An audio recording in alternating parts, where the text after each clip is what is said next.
오늘 주신 하나님의 말씀은 누가복음 13장 6절부터 9절까지 말씀이 되겠습니다. 누가복음 13장 6절에서 9절까지 우리 함께 읽겠습니다. 이에 비유로 말씀하시되 한 사람이 포도원에 무화과 나무를 심은 것이 있더니 와서 그 열매를 구하였으나 얻지 못한지라 가언지기에게 이르되 내가 3년을 와서 이 무화과 나무의 실과를 구하되 얻지 못하니 찍어버리라. 이띠 땅만 버리느냐. 대답하여 가로되 주인이여 금년에도 그대로 두소서. 내가 두릅하고 거름을 줄이니 이후에 만일 실과가 열면이오니와 그렇지 아니면 찍어버리소서 하였다 하시니라. 아멘. 1970년대와 80년대 대한민국 개신교회가 엄청나게 양적으로 성장을 했습니다. 그 성장과 함께 거품이 발생했습니다. 붕이 일어난 후에는 반드시 검증 작업이 따릅니다. 대한민국은 지금 극심한 검증 작업이 진행 중이라고 볼 수 있습니다. 우리나라만 그런 것이 아닙니다. 우리가 우리나라에서 일어나는 이 일만을 생각하고 보게 되면 하나님이 전 세계적으로 하시는 일을 보지 못하고 이 퍼스펙티브, 올바른 관점을 얻기가 어렵습니다. 많은 사람들이 마치 이 위궤양 또 위험이 걸린 사람의 위가 자기 스스로를 상하게 하는 너무 산을 많이 분비해서 위 자체의 벽을 상하게 하는 것처럼 많은 한국의 기독교인들과 기독교에 관심이 있는 사람들이 긍정적인 비판을 하는 것까지는 좋은데 그것이 마치 위산을 너무 많이 분비하게 돼서 스스로를 다치게 하는 경우가 있다고 봅니다. 이것은 한국인들의 과다한 비판 정신 그리고 뭔가 내게 있는 것을 신뢰하지 못하는 그런 경향에서 비롯된 면도 있다고 봅니다. 그 말은 얼마나 허접하면 내가 그것을 가졌겠느냐라는 생각입니다. 내게 있는 것을 보니까 별거 아닌 모양이다. 내가 예수를 믿은 걸 보니까 기독교가 별거 아닌 모양이다. 내가 목사가 된 걸 보니까 목사들이 별게 아닌 모양이다. 내가 장로가 된 걸 보니까 장로도 별거 없는 모양이다. 이런 식으로 뭔가 내게 있는 것을 이 과소평가하려는 그런 성향이 우리에게는 있습니다. 그렇기 때문에 남편들이 자기 아내 예쁜 줄을 몰라요. 내게 시집을 왔다면 얼마나 데려가는 사람이 없으면 내게 왔을까. 뭐 이런 자기 자식이 얼마나 귀중한 줄 모릅니다. 우리 집에 있는 애 중에는 똑똑한 애가 없다라든가 이런 식으로. 왜냐하면 내게 속했기 때문에 내게 속한 것이라면 별로 그것이 귀중할 리가 없다는 그런 생각을 하다 보니까 대한민국의 이 우리의 교회와 대한민국의 그리스도인들이 우리 것이다 보니까 별거 아닌 것처럼 보이는 거예요. 그러나 별거 아닌 것이 아니고 별거예요. 상당한 부흥이 일어난 것입니다. 세계 어느 나라에도 기독교 신앙이 전파된 지 한 세기밖에 되지 않은 나라가 이처럼 양적으로 부흥한 나라를 찾기가 어렵습니다. 거의 불가능할 정도의 어떤 이들은 동아프리카, 서아프리카에도 부흥이 일어나지 않았느냐? 맞아요. 그러나 케냐, 우간다, 탄자니아, 그리고 나이제리아, 남아프리카 공화국 이런 국가는 수백 년 전에 이미 기독교가 들어왔던 국가들이에요. 또 라틴 아메리카, 남아메리카에도 부흥이 일어나지 않았느냐? 맞아요. 그러나 아르헨티나라든가 브라질이라든가 이 라틴 아메리카는 이미 수백 년 전에 스페인 사람들이 복음을 전했던 나라들입니다. 반대로 한반도는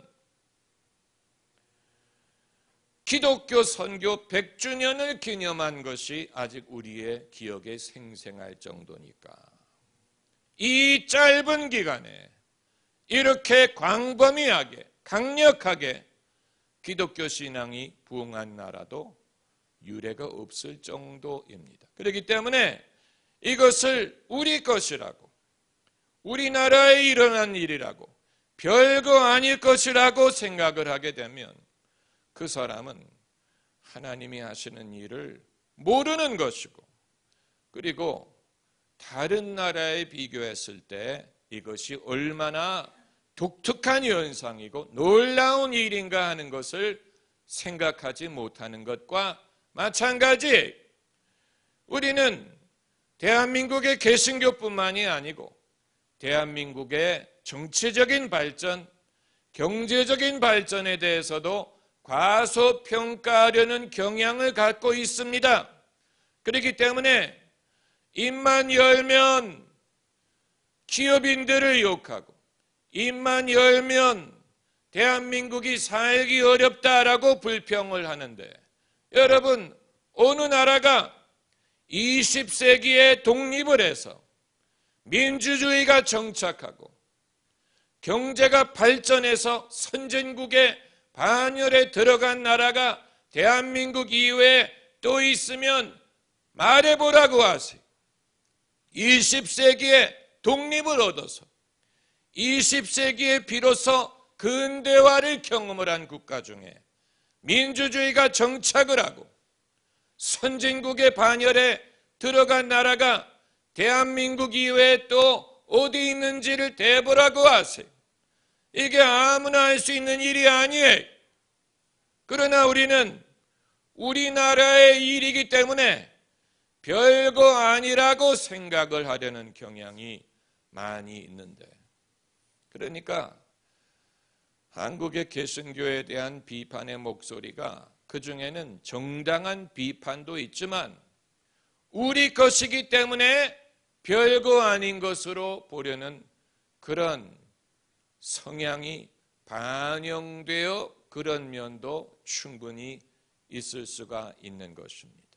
그렇기 때문에 우리는 항상 다른 사례를 봐가면서 비교하면서 이 대한민국 이외의 다른 나라의 사례를 살펴보고, 그리고 과거의 전례를 살펴보고, 그리고서야 균형 잡힌 평가를 내릴 수가 있는 것이지, 그러지 않고 절대적으로 현재 우리의 모습만을 보고 생각을 하게 되면 우리만이 문제가 있고 우리가 특별히 취약하다고 생각을 하는 것은 그건 옳은 것이 아니에요.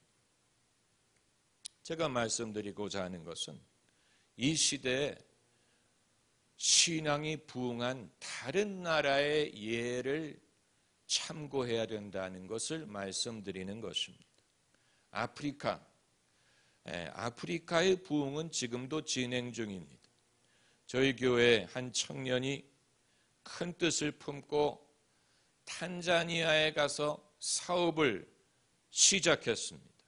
아프리카 탄자니아에서 공장 부지를 얻고 공장을 짓고 이제 건축 자재를 수입하고 유통시키는 사업을 하기 위하여 지금 가 있는데, 그 친구가 아프리카의 교회를 출석을 합니다.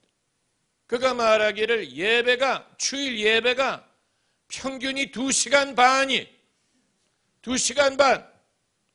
아마 대한민국에서 주일 예배를 그렇게 하면 교인들이 중간에 떠나갈 것. 그러나 그들은 한 번 예배를 시작하면 땡볕 아래서 2시간 반은 보통이라는, 그게 대단한 영적인 부흥이 아니면 일어날 수 없는 것입니다. 엄청난 양적인 부흥이 일어났죠. 그러나 그 영적인 부흥이 어떤 도덕적이고 인격적인 열매를 맺고 있느냐, 그건 별개의 문제. 왜냐하면 아프리카가 신앙도 부흥을 했지만 아프리카처럼 부패한 나라도 없어. 그들의 사회적인 부패, 그건 우리가 다 이해할 수 없을 정도입니다. 그러니까 이상하지 않느냐. 예수 믿는 사람들이 많아지면, 믿음을 가진 사람들이 많아지면 당연히 우리가 늘 듣는 말이죠. 당연히 세상에 빛이 되고 소금이 되고 차이가 있어야 되지 않느냐. 바다에 소금이 2.5%밖에 되지 않는데 바닷물이 썩는 것은 막는다고 하는데, 대한민국은 예수 믿는 사람들이 20%가 넘는데도 어찌하여 사회가 썩었느냐. 그런 말은 잘못된 리즈닝. 바다의 소금 염분도와 사회 기독교인의 인구를 그런 식으로 비교해서 말할 수 있는 게 아니에요. 인간은 물속의 소금이 아니에요. 그렇기 때문에 염분도와 사회 기독교인들의 숫자를 비교하는 것은 그건 이상한 것을 비교하는 것. 그런 식으로 비교할 수 있는 게 아니에요. 무슨 의도로 그런 말을 하려고 하는지는 알겠지만, 그리고 본인이 어떤 세상에 살고 있는지 모르겠지만 저는 우리나라가 그렇게까지 썩었다고는 생각하지 않습니다. 본인이 썩은 바닷물을 본 적이 있는지 물어보고 싶어요. 도대체 물이 썩지 않는다는 말이 무슨 말을 하는 것인지. 그러니까 이런 말을 들을 때 우리가 그럴듯해, 맞아, 이렇게 맞장구를 치지보다는 그건 올바른 판단이 아니야, 그런 식으로 생각하면 안 돼. 그건 어디까지나 상징적인 말이지 실제적으로 그런 리즈닝을 할 수 없다. 이런 식으로 그리스도인이 냉철하게 생각을 할 수 있어야 된다는 얘기예요. 제가 말씀드리고자 하는 것은 신앙적인 부흥이 대한민국에만 일어나는 것이 아니에요. 남아메리카의 부흥도 엄청나게 큽니다. 아르헨티나, 브라질, 또 그 이외에 라틴 아메리카. 그러나 동시에 그 나라들의 사회 부패라든가 범죄율이라든가 빈부의 격차라든가 또 지도층의 무능함이라든가 이런 것은 상상을 초월하죠. 그러니까 역시 똑같은 문제에 우리가 부딪히는 것입니다. 예수 믿는 사람들이 많아지면 당연히 사회적으로 변화가 일어나야 되는 게 맞는데, 그러나 아직까지는 우리가 흡족한 결과를 보지 못하고 있다는 사실. 그렇다면 대한민국만 문제가 있는 것처럼 매도해서는 안 된다는 결론에 도달하는 것입니다. 우리만이 문제가 있는 게 아니, 대한민국 사람들이 특별히 부족해서 이런 일이 생기는 것이 아니에요. 영국이 데이빗 리빙스턴 같은 인물을 배출하고 요한 웨슬리, 요한 위필드, 많은 영적인 부흥을 경험했지만 동시에 영국이 남의 나라를 빼앗고 남의 나라를 식민지화하고 해지는 곳이 없다라고 할 정도로 자기들의 해군력을 보내서 남의 나라를 빼앗고 약탈하고 그리고 살았어. 노예들을 데리고 하고 노예제도를 갖고. 그러니까 한 가지만 보고 말할 수 있는 것이 아니라는 얘기. 기독교 문명이 부흥을 할 때에도 동전의 양면처럼 사회에는 부패와 악과 별의별 죄와 부조리와 불의함이 없었던 적이 없어. 없었던 적이 없어. 많은 사람들이 평양 대부흥에 대해서 말하기를 좋아합니다. 저는 그 말하는 사람들에게 물어보고 싶어요. 그때 거기 있었냐고. 있어서 직접 보고 하는 말이냐고. 아니면 책에서 읽고 말하는 것이냐고. 책에서 읽고 말하는 것은 누구든지 알 수 있어요. 평양 대부흥에 대한 기록은 한 페이지도 되지 않아요. 그걸 다들 읽고 그때 평양의 술집들이 다 문을 닫았대. 그때 평양의 구치장이 텅텅 비었대. 한 페이지에 나와 있는 거예요. 그걸 인용하면서 그런데 왜 대한민국에는 부흥이 일어났다고 하는데 느는 것은 교회와 술집뿐이냐? 뭐 이런 식으로. 아니 1907년과 20세기 말과 그게 비교할 수 있는 걸 비교해야죠. 그렇지 않습니까? 내가 직접 겪어보지도 않았으면서 누가 하는 말을 얻어듣고 그랬나 보다. 그리고 그걸 기준으로 삼아가지고 현재 상황을 비판하려고 한다면 그건 충분한 증거가 되지 않고 충분한 근거가 있는 비판이 아니에요. 그 당시에는 1907년에는 아마 술집을 만들고 싶어도 술이 없었던 게지. 그때는 그런 이유가 있었겠지. 그때나 지금이나 한국인이 그렇게 달라졌을 것이라고 보지는 않습니다. 그러니까 너무 남들이 하는 말을 거르지 않고 받아들이면 안 된다는 말씀을 드리는 것입니다.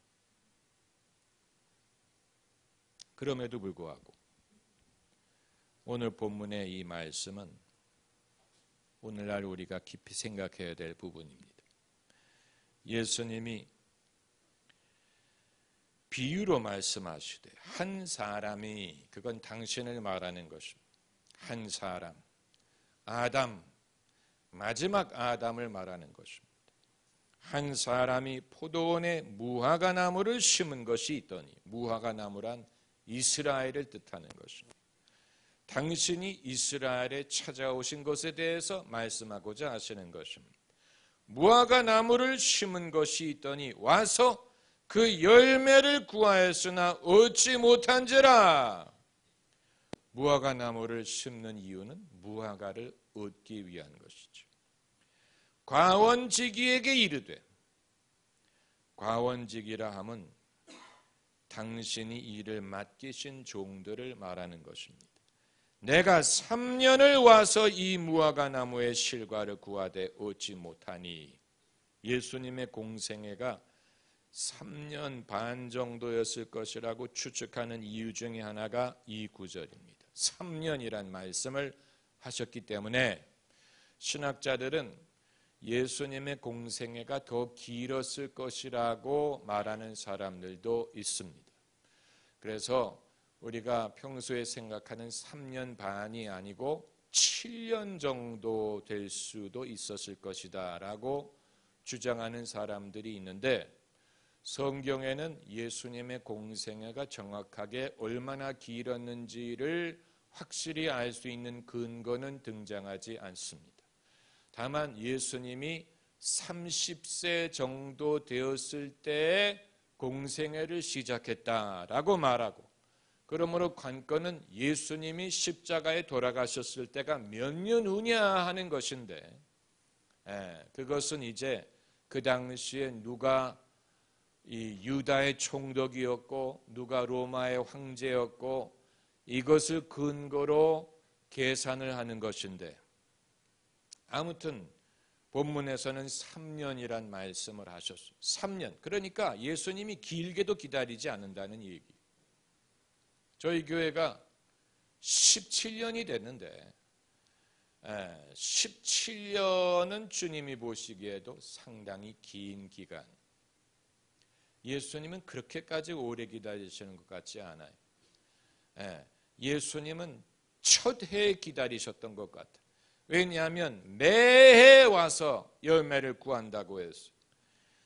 내가 3년을 와서, 그 말은 매년 왔다는 얘기예요. 3년을 와서 이 무화과 나무의 실과를 구하되 얻지 못하니 찍어버리라. 어찌 땅만 버리느냐?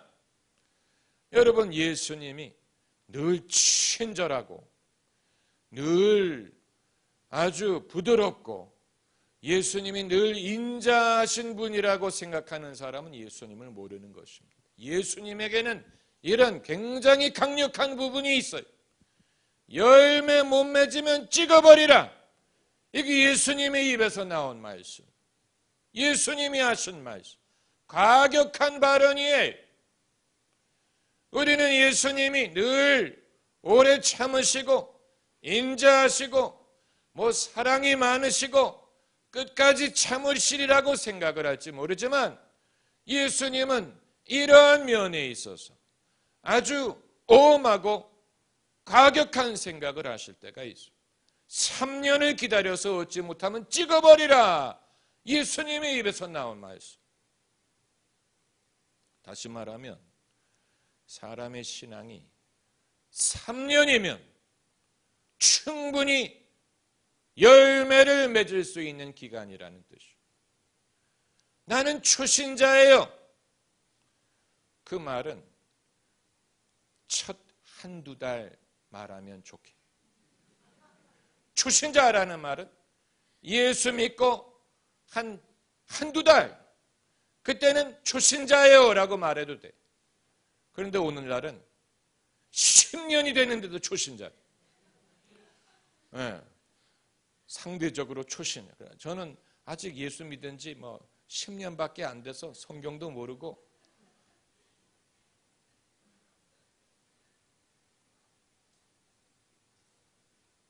그런 녀석은 총을 쏴야 돼. 아주 미련한 사람이 뭘 모르는 거지. 그런 사람은 총을 쏴야 돼. 10년?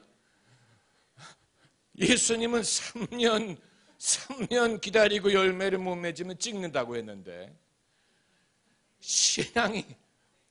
여러분 신앙이 열매를 맺는데 이렇게 시간이 오래 걸리는 게 아니에요.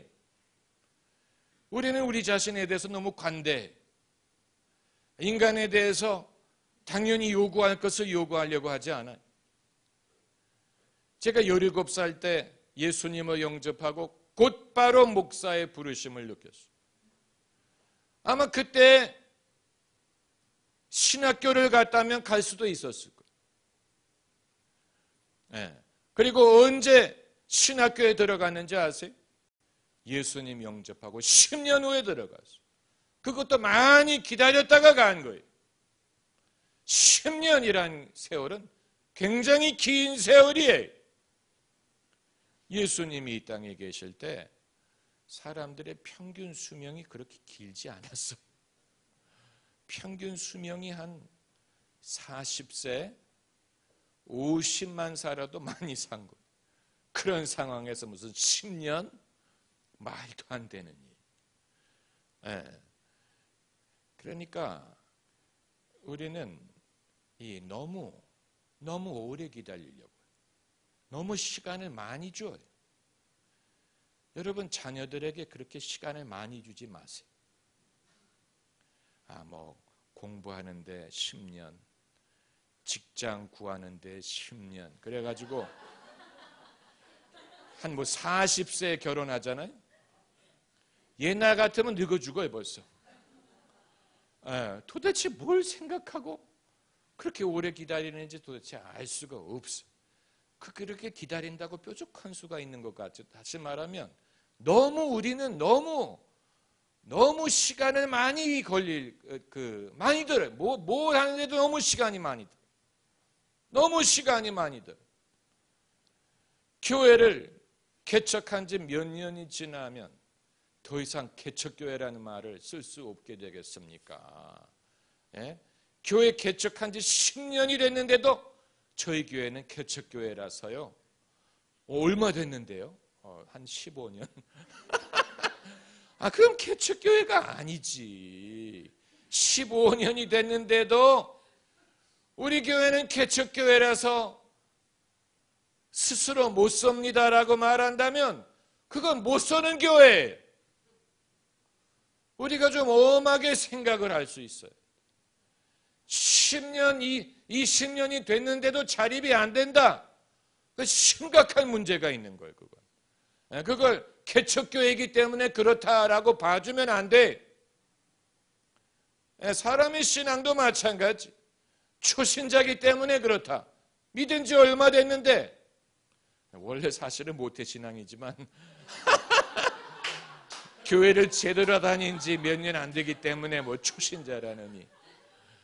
아니 도대체 하나님의 은혜가 얼마나 무력하면 사람이 그렇게 오래 살아도 변화가 일어나. 그러니까 제대로 믿지 않은 것입니다. 제대로 그 마음속에 주님을 향한 마음이 없다고 밖에는 말할 수 없습니다. 이 제자들이 예수님을 믿고 얼마나 걸려서 제자가 됐으리라고 생각하십니까? 아마 즉시 됐을 것 같아요. 즉시 베드로가 예수님을 주여 나는 죄인으로소이다 나를 떠나소서 예수님에 대한 믿음을 고백한 그날 예수님의 제자가 됐어요. 그날 예수님이 너는 나를 따라오너라 내가 너로 사람 낚는 어부가 되리라. 그날로 예수님을 따랐어요. 오래 기다린 게 아니에요. 주님을 섬기기 위해서 그렇게 오랜 세월이 걸리는 것은 아닙니다. 우리가 모든 면에서 모든 타임테이블이 길어졌어요. 공부도 그렇게 쓸데없는 걸 많이 하는지 도대체 알 수가 없고 도대체 여러분 자녀의 결혼에 대해서 염려하는 분들이 많이 계실 것이지만 제 철학은 이렇습니다. 딸을 가진 부모님은 어떤 녀석이 나타나서 딸을 달라고 하면 그냥 줘버리세요. 건너 마을에 최진사 댁에 딸이 셋 있는데 돌사람 놈도 얼굴도 못 봤는데 나는 그러나 가서 최진사 만나 뵙고 넙죽 절하고 셋째 따님을 사랑하오니 그랬더니 줘버렸잖아요. 줘버렸어요. 그렇기 때문에 인류가 유지될 수가 있는 거예요. 그런데 요즘처럼 따지고 이러다간 만약에 옛날부터 그렇게 했다면 인류는 벌써 운명이 끝났을 것입니다. 지속되지 못했을 거예요. 목사님은 딸이 없으니까 쉽게 말하는 거 아닙니까? 아니 제 경험으로 말씀을 드리는 것입니다. 달라고 할 때 안 줬더니 다음에는 아무도 달라고 하지 않더라고요. 제 경험으로 제가 성도님들을 봤더니 그렇더라고요. 달라고 할 때 앞으로도 좋은 놈들이 많이 올 거야. 그리고 안 준 성도들을 제가 유심히 보면 세월이 지날수록 달라는 사람이 없어져. 그래가지고 그때 그 사람이 좋았는데 그때 그 첫사람이 좋았는데 그러니까 여러분 이건 그냥 제가 재미있으리라고 말씀드리는 게 아니고 모든 면에 있어서 우리의 타임테이블이 쓸데없이 길어져요. 공부하는데도 너무 시간을 많이 허비하고 대한민국의 학원 사교육을 없애자 말은 쉽죠. 그렇게 한번 해보세요. 사교육 시장에서 먹고 사는 사람들이 얼마나 많은데 사교육을 없앤다? 한번 해보세요. 그렇게 그 쉬운 일이 아니야. 아마 여러분 중에도 사교육하는 분들 계실 거예요. 그런데 그렇게 많이 배워야 되는 게 아니에요. 너무 학교를 오래 다녀. 유치원을 4년을 다녀. 유아 그까지 포함해가지고 4년. 저희 아이도 같은 유치원 4년 다녔어. 그때 학사학위를 줘야 돼. 아니, 무슨 유치원을 4년. 아니, 내가 그래서 4년을 걔를 데리고 다니면서 이건 좀 너무 심했다. 차라리 유치원 아예 초등학교를 6살에 시작하게 만들어. 6살. 초등학교 5학년. 중학교, 고등학교 합해서 4년. 아주 잘라버려.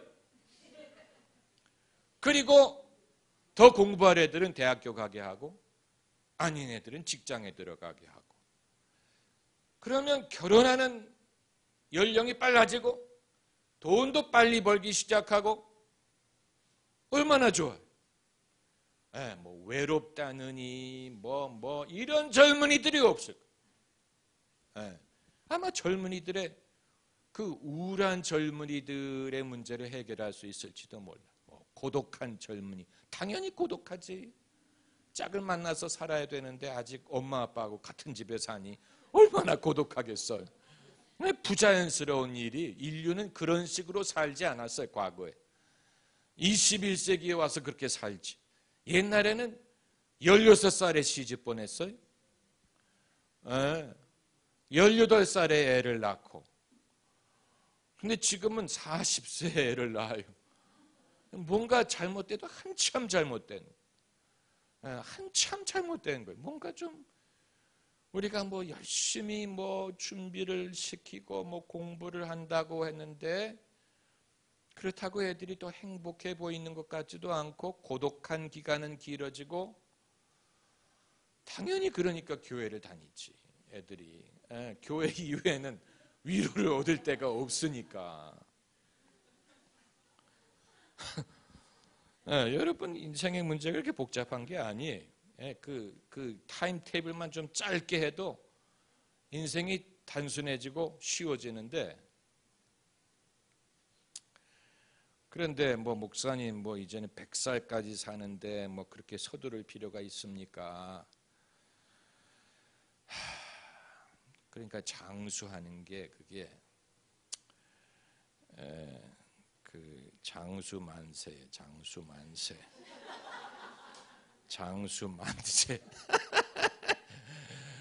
옛날에 장수만세라는 라디오 프로가 있었어. 아마 그 프로에 등장하는 할아버지 할머니들은 지금 여러분보다 나이가 젊었을 거예요. 그 당시에 장수만세 무대에 등장하는 할아버지 할머니들은 아마 60만 돼도 할아버지라 그랬을 거예요. 여러분의 한 절반은 해당이 돼.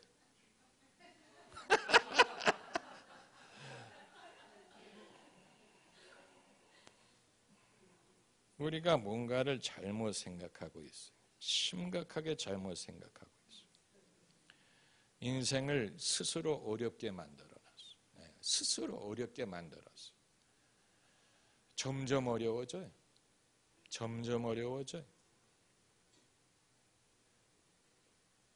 주님이 무엇을 바라셨는지는 말하지 않아요. 실과를 구하되 얻지 못했다. 예수님이 말씀하시는 실과는 무엇을 말하는 것일까? 그건 오늘 다 설명하기에는 시간이 적습니다. 그럼에도 불구하고 주님이 바라시는 열매란 신앙의 결과로서 맺히는 인격, 사상, 정신, 가치관, 정신적인 교훈, 감화력을 말하는 것입니다. 남들에게 감화를 줄 수 있는 능력을 말하는 것입니다. 신앙의 열정을 말하는 것이 아니에요. 대한민국의 교회는 무엇을 자랑할 것입니까? 했을 때 우리의 열정을 내놓으려고 해서 한국 사람들은 기도의 열정이 크다고. 그래서 산에는 기도원이 있고 교회에는 새벽 기도회, 3일 기도회, 금요 심야 기도회, 무슨 다니엘 기도회, 무슨 금식 기도회, 기도의 열정이 대단하다. 모이는 열정이 대단하다. 교회를 섬기는 열정이 대단하다. 대한민국은 열정이 대단하다. 우리에게 내놓을 만한 것이 열정이라고 말했을지 모르지만 열정은 어디까지나 과정을 말하는 것이지 그 자체가 열매인 것은 아니에요. 열정이 있으므로 열매를 맺기 위한 것이지 열정 자체가 목적은 아니에요. 잘 믿느냐 못 믿느냐 하는 것을 열정을 가지고 판단하려고 하면 안 돼요. 그 이후에 무엇인가가 있어야 돼. 그게 기준이에요. 잘 믿느냐, 진짜 기독교인이냐 하는 것은 열정 이후에 그에게 맺히는 인격적인 결과를 놓고 말하는 것입니다. 그 부분에 있어서는 우리가 약합니다. 감화력은 선전할 필요가 없어요. 감화력이 있다면 사람들은 자연스럽게 알게 됩니다. 20세기에 이러한 감화력이 있었던 대표적인 인물이 누가 있을까? 마틴 루터 킹, 데스몬드 투투, 테레사 수녀, 그리고 비기독교인 중이지만 중국의 탄압을 받았던 사상가라든가 캄보디아 킬링필드의 생존자라든가 심지어 달라이 라마 이런 인물들이 20세기의 감화력을 소유한 사람들입니다. 그들에게는 공통점이 있습니다. 어떤 공통점이 있느냐?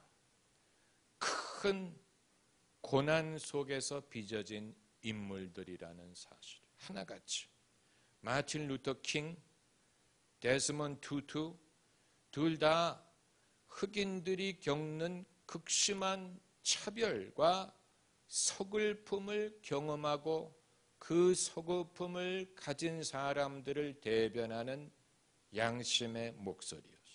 그렇기 때문에 전 세계가 그들의 말에 귀를 기울이는 거예요. 대한민국의 기독교인들이 이 같은 인격을 왜 배출하지 못하느냐? 그 이유는 대한민국 사람들은 너무 똑똑하고 약삭 빠르고 이기적이고 가족 이기적이고 입으로만 믿으려고 하고 자기 십자가를 지려고 하지 않고 신앙을 욕망을 이루기 위한 도구로 가르치기 때문에 그렇습니다. 차라리 북한의 김씨 왕조가 무너지고 나면 그 어려운 여건 속에서 신앙을 지켰던 사람들, 그들이 자유를 얻게 되면 온 세계가 그들의 간증을 듣고 싶어 할 것이라고 생각이 됩니다. 왜냐하면 어떻게 신앙을 지켰느냐? 그 엄청난 고난 중에서 어떻게 당신들은 신앙을 지킬 수 있었느냐? 대한민국의 기독교인들에 대해서는 관심을 갖지 않지만 북한에서 신앙 지킨 사람들에 대해서는 전 세계가 귀를 기울이려고 할 것입니다. 왜 남북 통일이 빨리 안 이루어지는지 아세요? 섣불리 통일이 되면 남한의 기독교인들이 북한의 기독교인들을 오염시킬 것이기 때문에. 무엇으로 오염을 시키느냐? 돈으로 오염시킬 것입니다. 우리가 소위 선교한다라고 쓰는 돈이 북한이 기독교인들이 그렇게 가난하고 그 고난 중에 지켰던 신앙을 오염시키게 만들 것입니다. 아주 중요한 문제. 우리는 편안한 중에 신앙생활을 할 수 있다는 이유 때문에 뭔가 북한에게 줄 게 있다고 생각을 하는 것 같은데 그렇게 줄 수 있는 게 그게 아니에요. 여러분, 가난한 사람은 부자를 전도할 수 있지만 부자가 가난한 사람 전도했다는 얘기 들어보셨습니까? 그건 어렵습니다. 가난한 사람이 부자를 전도할 수 있어요. 부자가 가난한 사람 전도했다는 말은 듣기 어려워요. 일이 그렇게 되는 게 아니에요. 대한민국은 아직 갈 길이 멉니다. 기독교가 대한민국의 부흥함으로 세상에 어떤 유익을 줄 수 있었나? 사람들이 대한민국 하면 기억하는 게 스마트폰, 가전제품, 반도체, 조선, 철강, 아이돌, 한류, 공부 열심히 하는 학생들, 높은 교육열, 똑똑한 아이들, 똑똑한 엄마들, 그리고 유비퀴터스한 한인 교회들, 어디까지나 어디 가든 있는 한인 교회들. 그런데 거기까지가 한 게 그걸 넘었다는 말을 못 들어봤어요.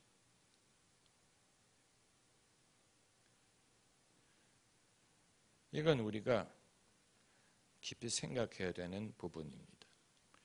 우리가 믿음을 사용해서 얻으려고 하는 편안함, 소원의 성취, 믿음으로 말미암아 누리려는 축복이 오히려 우리를 버릇을 잘못 들여서 우리의 십자가를 지려고 하지 않고 고난 중에 인격을 키우지 못하고 오히려 믿음을 말하지만 예수님으로부터 멀어지는 결과를 낳을 수도 있습니다.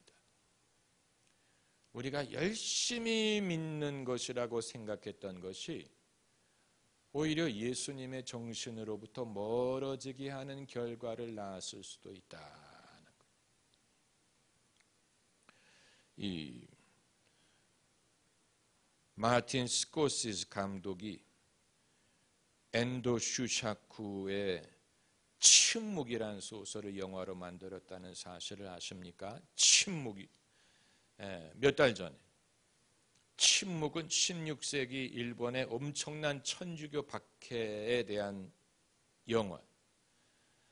여러분 한번 생각을 해보세요. 21세기에 세계에 그렇게 유명한 영화 감독이 16세기 일본의 천주교인들이 받았던 박해를 주제로 영화를 만들었던 이유가 무엇이었을까?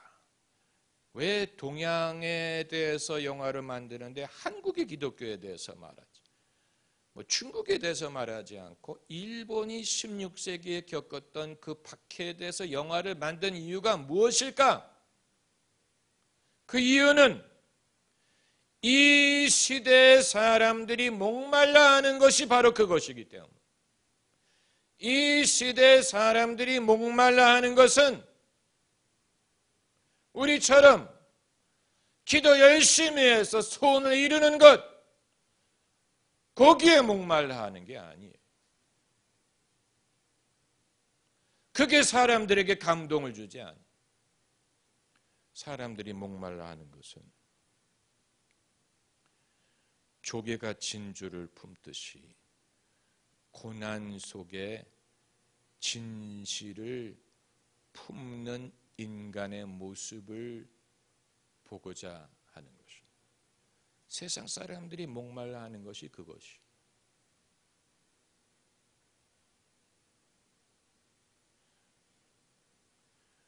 우리는 유예기간을 신청해야 됩니다. 이 과원지기가 유예를 신청했죠. 뭐라고 말했습니까?